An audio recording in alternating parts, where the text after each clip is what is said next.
क्या आपके ऊपर कोई पिछले जन्म का कर्म उधार है, या फिर कोई पिछले जन्म का कार्मिक ऋण है जो आपको इस जन्म में चुकाना है? क्या आप किसी कार्मिक नंबर पे तो नहीं जन्मे हैं? क्या होते हैं ये कार्मिक नंबर्स? चर्चा करूंगा आज मैं इस वीडियो में। नमस्कार दोस्तों, मैं हूं चैतन्या डी साहू, एक प्रोफेशनल न्यूमरोलॉजिस्ट, और स्वागत करता हूं आपका आपके अपने चैनल अंकों की जुबानी पर। आज मैं आपसे चर्चा करूंगा कार्मिक नंबर्स के बारे में, मगर इससे पहले अगर आप मेरे चैनल पर नए हैं तो प्लीज मेरे चैनल को सब्सक्राइब करें, बेल आइकन को दबाएं ताकि आने वाली सारी इंफॉर्मेटिव वीडियोस की जानकारी आप तक पहले पहुंचे। तो शुरू करते हैं आज की चर्चा। दोस्तों, बात की जाए अगर कार्मिक नंबर्स की, या कार्मिक नंबर्स क्या होते हैं और what is the meaning of a कार्मिक नंबर, तो इन जनरल मैं ये कहना चाहूंगा कि as individuals we all are born with some amount of karmic debt. यानी कि जब भी हम पैदा होते हैं कुछ कार्मिक कर्जे के साथ हम पैदा होते हैं, जिसका ऋण हमें कहीं ना कहीं इसी जन्म में चुकाना होता है। पर शास्त्रों के अनुसार अगर कोई इंसान या कोई व्यक्ति इन डेट्स या इन तारीख पे जन्मा होता है तो ऐसा कहा जाता है या ऐसी मान्यता है शास्त्रों के अनुसार कि उस व्यक्ति ने अपनी पास्ट लाइफ में काफी मिस्टेक्स या पाप फॉर दैट मैटर गुनाह किए होंगे, जिसके कारण उसको इस जन्म में कार्मिक नंबर पे पैदा किया गया है।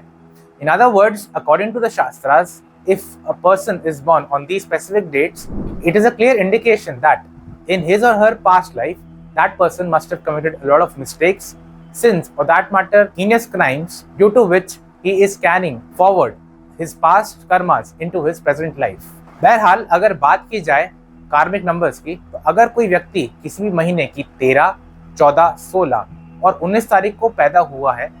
तो इसका मतलब यह है कि वो एक कार्मिक नंबर से रूल होता है, या वो एक कार्मिक नंबर पे पैदा हुआ है। तो बात की जाए इस लिस्ट में पहले नंबर की, इस लिस्ट में पहला नंबर आता है नंबर 13। तो अगर कोई व्यक्ति किसी भी महीने की 13 तारीख को जन्मा है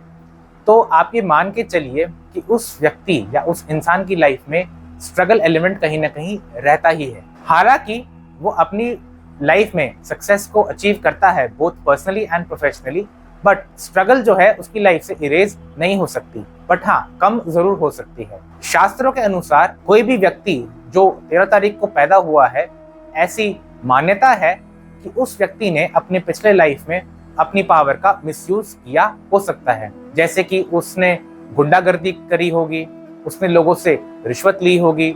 उसने लोगों को हरास या एक्सप्लॉइट किया होगा। तो अगर इस जन्म में अगर उसको वही एनवायरनमेंट फॉर दैट मैटर वही एटमॉस्फेयर मिलता है और फिर भी वो अपनी हरकतों से बाज नहीं आता है, या फिर भी दूसरे शब्दों में अगर मैं कहूँ कि फिर भी वो वही कर्म करता है जो उसने पिछले जन्म में किए थे, तो अगले जन्म में भी उसका जन्म किसी कार्मिक नंबर पे ही रहेगा। एंड जब तक वो अपने कर्म को अच्छे नहीं करता, ये प्रोसेस चलता ही रहेगा। बात करूं मैं अगर इस लिस्ट में दूसरे नंबर की,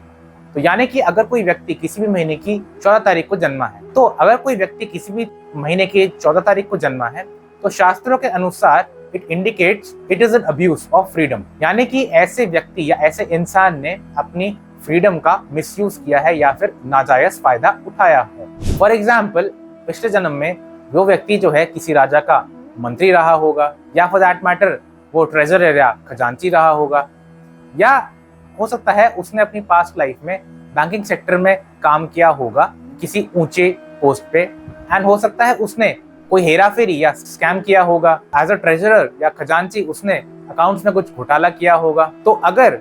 इस जन्म में भी उसको वही एनवायरनमेंट या फॉर दैट मैटर वही एटमॉस्फेयर या वही माहौल मिलता है,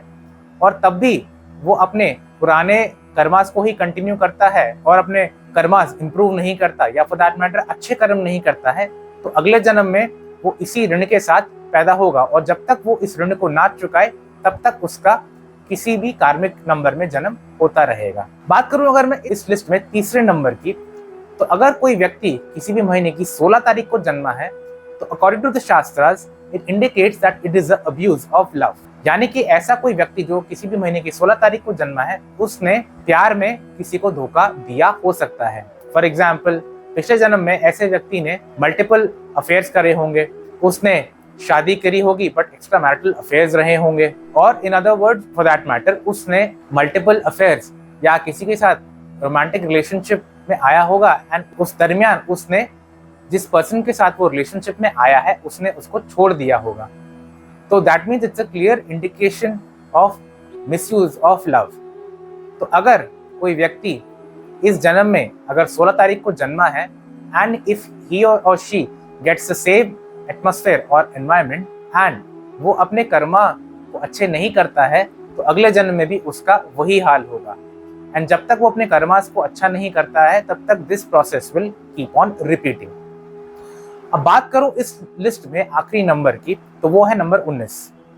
तो अगर कोई व्यक्ति किसी भी महीने की 19 तारीख को जन्मा है तो शास्त्रों के अनुसार this means abuse of power, यानी कि पिछले जन्म में ऐसा व्यक्ति जो है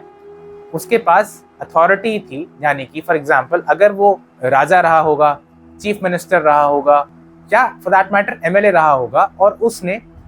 इलीगल मीन्स से धन एकत्रित करा होगा और for that matter he must have acquired wealth through illegal means, या लोगों को एक्सप्लॉइट किया होगा, लोगों को हैरास किया होगा या अपनी पावर का नाजायज फायदा उठाया होगा अपने बेनिफिट के लिए, और अगर उसको सेम एटमॉस्फेयर और सेम एनवायरनमेंट मिलता है और फिर भी वो अपनी पावर का नाजायज फायदा उठाता है तो उसके लिए ये अच्छा नहीं माना जाएगा।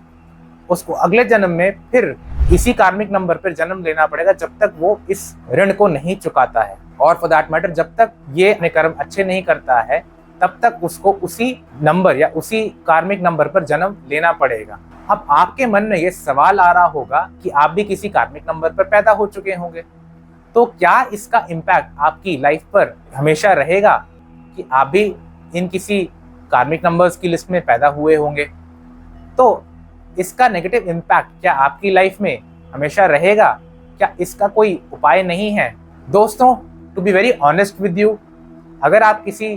कार्मिक नंबर पे जन्मे हैं तो इसका कोई उपाय नहीं है। चाहे आप कोई भी पूजा पाठ करा लें, चाहे कोई भी आप यंत्र मंत्र तंत्र पढ़ लें, इसका कोई उपाय नहीं है। ना मंत्र से, ना तंत्र से, ना पूजा से, ना पाठ से इसका कोई इलाज नहीं है। इसका सिर्फ एक ही उपाय है कि आप अपने कर्मास पे फोकस कीजिए, क्योंकि कर्मों को ही कर्मों से धोया जा सकता है, या फिर दूसरे शब्दों में ये कहूँ कि आपको अपने कर्म काटने होंगे। अगर आप अच्छे कर्म करते हैं इस जन्म में, या फिर दूसरे शब्दों में कहूँ अगर आप किसी भी महीने की 13, 16, 14 या 19 तारीख को जन्मे हैं, और तो बस आपको सिर्फ यही ध्यान देना है कि आपको अच्छे कर्म करने हैं जिससे आपके पिछले जन्म के कर्म कट जाएं और आपको बार बार इस कार्मिक डेट में ना फंसना पड़े। तो ये थी मेरी आज की चर्चा कार्मिक नंबर्स के बारे में। क्या होते हैं ये कार्मिक नंबर्स और क्या इम्पैक्ट रहता है इसका किसी की लाइफ पर। आशा करता हूँ आपको ये मेरी वीडियो अच्छी लगी होगी। अगर आपको ये मेरी वीडियो पसंद आई हो तो प्लीज इस वीडियो को लाइक कीजिए, अपने नेटवर्क में ज्यादा से ज्यादा शेयर कीजिए और मेरे चैनल को सब्सक्राइब कीजिए।